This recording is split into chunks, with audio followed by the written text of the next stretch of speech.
खबर शामिल करते हैं बरनाला। आज़ाद कश्मीर से अपने नुमाइंदा हाफिज रऊफ इकबाल की रिपोर्ट के मुताबिक गुज़श्ता रोज़ तहरीक करेन पार्टी तहसील बरनाला के मरकजी दफ्तर बरनाला में member local councillor UC Malot, ward number 21 वेंसा मास्टर मजहर साहब और यूसी कोढाला, वार्ड नंबर 3 पोठी सदवाल मलिक इफ्तिखार साहब के असास में अशाया पेश किया गया।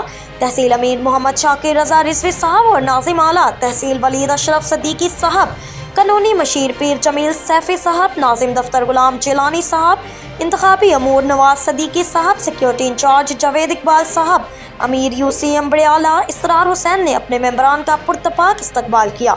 हल्का की सियासत पर तफसीली गुफ्तगू हुई। आखिर में अमीर तहसील बरनाला मोहम्मद शाकिर रजा रिजवी और तहरीक के मेंबरान ने कहा, हुकूमत बल्दियात के मेंबरान को कोई फंड्स नहीं दे रही और ना ही इनकी वार्ड्स में कोई तरक्याती काम करवा रहे हैं। अवाम जलीलो ख्वार हो रही है। हुकूमत फिलफौर मेंबरान लोकल काउंसलरों के फंड जारी करे।